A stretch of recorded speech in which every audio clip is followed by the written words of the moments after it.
Bismillah. Assalaamu calaykum waraxmatullaahi wabarakaatu. Dhammaan walaalaha ku xiran janaalkayga waaniyo wacyigelin soo dhawaada. Walaal haddaad nagu cusub tahay naga ilaawi inaad janaalka subscribe noo saatid haddaa hor noola joogtayna soo dhawow. Maanta insha Allah raxmaan hadduu ilaahay maydhin waxaan rabaa in idiin dhammaystiro sheekadeenii ayaan hore idinkaga sheekeeyay qaybteedii koowaad. Sheekadii ahayd maxay ahayd toole lamaanihii Soomaaliyeed is jeclaa balse ay dhibaatada ku dhacday.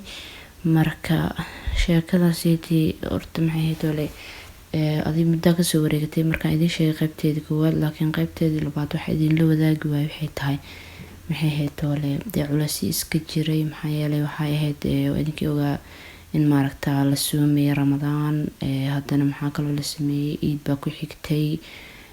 hawluhu waa iska badnaayeen marka waqtiga loo waayay iska raali ahaada haddaan soo daahay. marka insha Allah haddaan rabaa inaan idiin dhammaystiro sida horta sheekada noo joogtay waxay ahayd maxay ahayd toole idinkii ogaa gabadhii wiilkii maaragtaa sida wanaagsan maaragtaa qoyska wanaagsanaa sida fiican isugu wanaagsana ay dhibaatada ku dhacday. marka waanigii sheekada noo maraysay wiilkii walaalkii asaga walaalkiis ahaa yiri maxay ahayd toole arrinta cusub la soo baxay.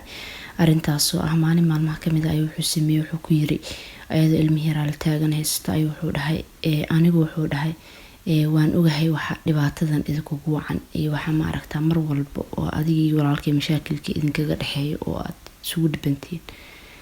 bas gabadhu waxay tiri maxaa dhacay maxaa ogtahay maxaase oo anaga aan ogeyn oo adiga ogtahay. wuxuu yiri aniga waxaan idin sameeyay buu yiri waxyaabahan dee sixir iyo wax daran iyo wax ilaa raali ka ahayn.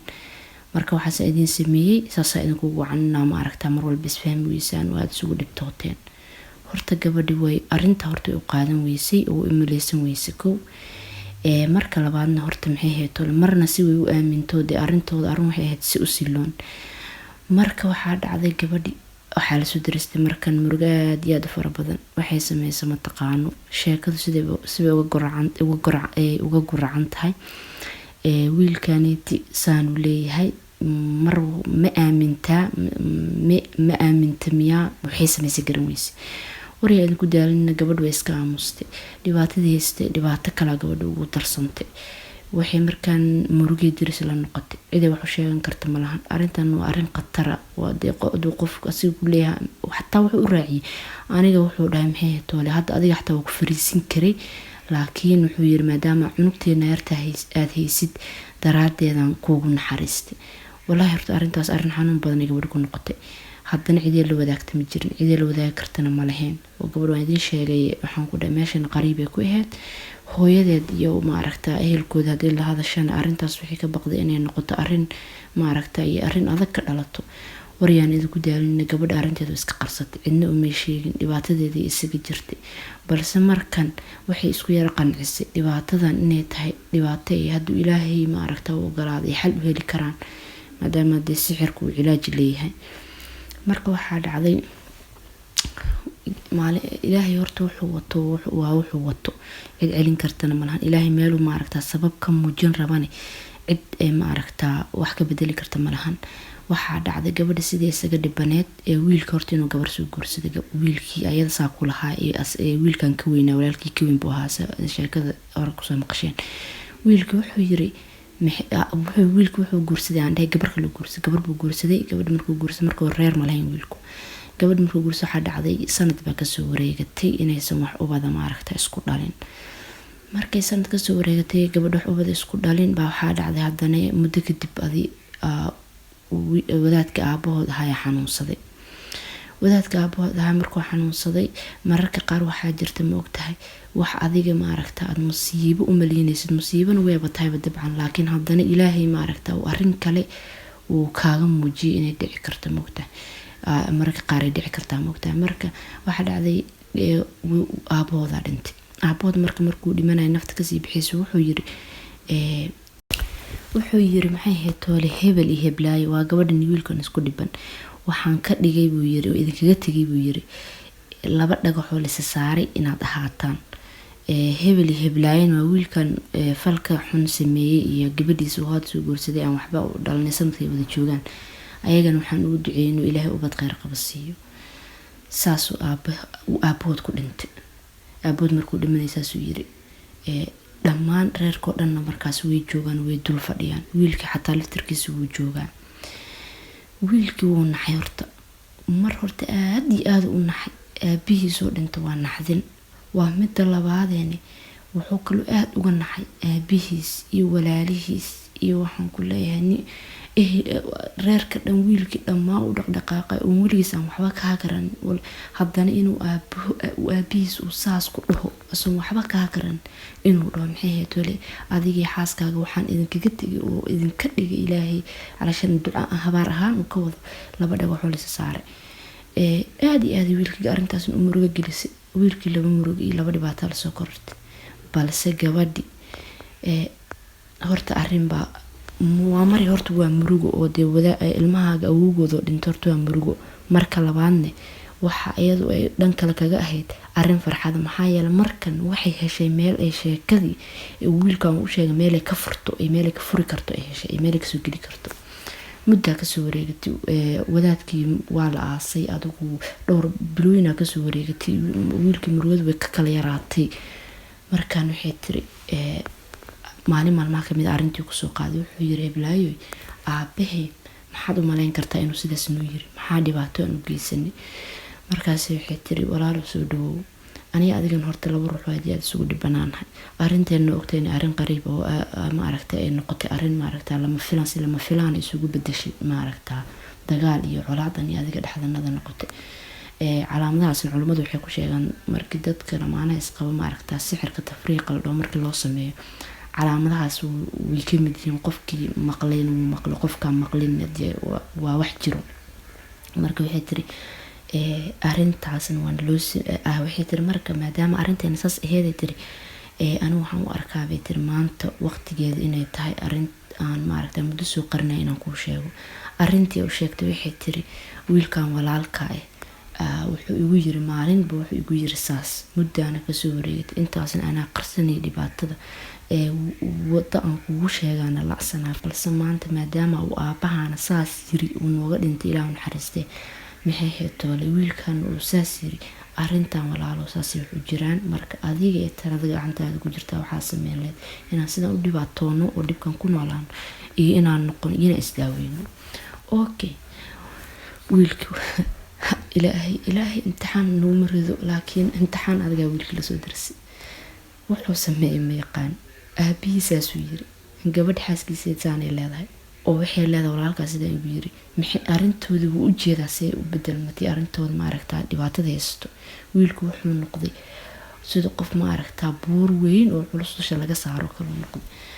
marka wuxuu sameeyay okay wuxuu dhahay hadda wax kale oo sameeyna ma naqaan waxaan sameeynaa buu yiri waa inaan isdaaweynaa. okay horta awalan kula shay walaalkiisna waxba uma qabsanin, cid kalena ma culaadinin, arrintan cid kale uma bandhigin. wuxuu kaliya sameeyay reerka horta way ka guureen, meel kale u guureen. marka horta sheekadan waxa sheekadin soo kala yar dhaafay. wiilkan iyo gabadhan sheekadooda sheeko iga yaabisay ku jirtay, taasoo ah waxaa dhacday wiilkan gabar hadduu ma aragtaa dib aan ugu laaban doonaa sheekadii daawiye wixii isku daawiyeen iyo si xaalkooda ku dambeeyay. laakiin sheekada qayb aan kasoo ilaawaan rabaa inaan idiin sheego, taasoo ah markii arrintooda iyo dhibaatada markii isku dhibaataysnaayeen wiilkan iyo gabadhan.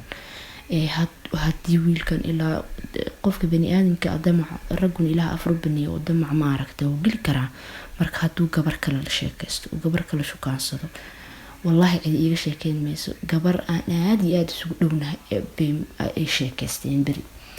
markay gabadha sheekaysteen gabadhi wuxuu ku yiri gabadhaas ayadaa noo sheegtay sheekadan arrinka ku dhahay. wuxuu ku yiri walaalay uu yiri ani gabar baan qabaa. okay gabadhaas aan qabana ani been kuu sheegi maayo. inta qof bini aadan la jecel yahaan jeclahay. inta qof bini aadan ixtiraam iyo qadarin iga mudan yahay iga mudan tahay. waa midda saddexaadna waxay ila dheer tahay dumarka kale la qabo waxay tahay waa gabar ma aragtaa dhibaato adag aniga igu soo raacday. marka haddaad sidaad aniga maanta ii ixtiraamaysa daadan gabadhaas u ixtiraameynin haddaba yeena waxba isku darsanin oo halkeenaas aan kala joogno. marka arrintaas waxaan kaga wataa oo sheekada soo dhexgeliyay waxay tahay wiilkan gabadhan hal booska iyo ka joogtay aan rabaa in ay tuntusamo fahanteen dadka iyo sida wiilkan gabadhan u jeclaa iyo sidii lamaanahan isku jeclaayeen iyo sida ma aragtaa xumaanta loo kala dhexgeliyay.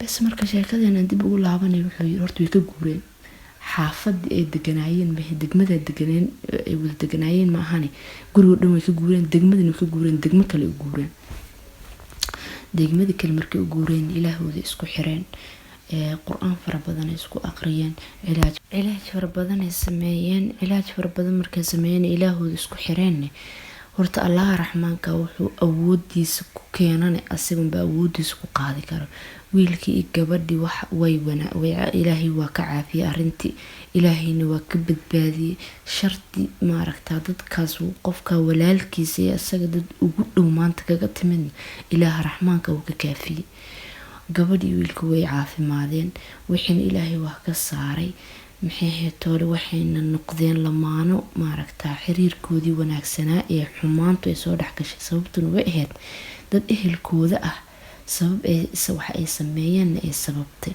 horta ilaahay wuu soo celiyay aad iyo aad isugu wanaagsanaadeen noloshooda nolol qurux badan ay noqotay wiilkii walaalkiisna waxba ma dareensiinin maadaama ilaahay uu reerkiisa maaragtaa uu u hagaajiyay ilaahay uu mahad celiyay wax kale ma sameyn walaalkiisna dhibaato ma dareensiin waxa taas u sii dheereed walibani walaalkiis iyo gabadha uu qabay iyo walaaladiiba inuu isaga biilay maaragtaa masruufkooda uu haayay marka sheekadeena horta intaas aan kusoo gabagabeyn lahaa oo maaragtaa alxamdulillah horta wiilkaas iyo gabadhaasna way caafimaadeen marka arinta sheekadan waxa idin la wadaago waxay tahay waxa idin la wadaagay horta laba arinba ma aragtaa sheekadan wayno faa'iideynaysaa waa midda koowaad horta hadii adi qof walaal ama qof walaal baan ahayn ma aragtaa dee qof muslim haduu dhibaato kugu sameeyo hadii qofkaas aad ilaahay dartiis ceebtiisana u asturtid aadna isaga cafisid in ilaahay adigana uu ku hiilinay sida hadda reerkan buu ugu hiiliyay midda labaad oo sheekada aan ka baran ama aan ka maaragtaan kala dhex bixi karno oo aan ahaanteeda kulli aan kala dhex baxay waxay tahay in haddii qof walaali aad dulmisid maaragtaa dulmigaas aad kula kacdayna uu yahay mid dee dulmi sidiisaba waaba xaqdarre yaa qofkaas walaalkaa aad xaqdarrada ku dulmisay in dhibaatada dulmiga uu leeyahay ee dunida kugu soo daahiri karto sida badanna wayba dhacdaaba sida hadda wiilkan walaalkiisuu dulmiyey walaalkiisa oo aad iyo aad u wanaajinayo wax dhibaato aanan ku sameynin uu xiqdi uu qaado walaalkiis keenta inuu arintan ku sameeyo wax kale oo keeni kara male laana walaalkiis xumaan kuma sameeyin bilcagsi asugu wanaajinayo maaragtaa uu biilay marka maadaama ay xiqdi ku sababtay xiqdiga xumaanta uu leeyahay iyo dulmiga xumaanta uu leeyahay ayaa wiilkan ku dhacday maxaa yeelay ilaahay raxmaanka ee awood lahaa ee wuxuu islahaa asagu gabadhan iyo wiilkan tafaraar ku sameey ilaahay maaragtaa dhibaato oo maaragtaa wasaga maaragtaa dhibaataha dhex dhigo oo dhibaataha ku dhacdo oo waxaas camal waa asaga ugu fakaray laakiin maxaa dhacday in ilaahay isaga ubadba uusan siin ubadkiiba ka xarimay maxay heetoole ubadkiiba maaragtaa uu ka xarimay carar biyo ku dhacday dee waxa uu sameeyay wax qof bini aamusan ilaahay yaqaano uu sameeyay maahan marka inkastoo ubadku ay tadeeq ilaahay uu bixiyada la ilaahay laakiin sidoo asaga kaaga argoosanaya asaga ogsamahan marka walaalahay waxaan jeclahay sheekadeeni iyo maaragtay waxyaabii aan ka faa'iidnabo in halkaas ku ekeeno insha Allah raxmaan waxaan rajeynayaa sheekooyin fara badan oo sidaan oo kale aan wax ka faa'iidi karnan in insha Allah idin la wadaagi doono marka insha Allah isku soo duceeyno anna waa idin soo duceeynaa waxaan idinkaga tagay insha Allah inta aan maaragtay video wixii ku kulmi doono salaamka assalaamu calaykum wa rahmatullaahi wa barakaatuh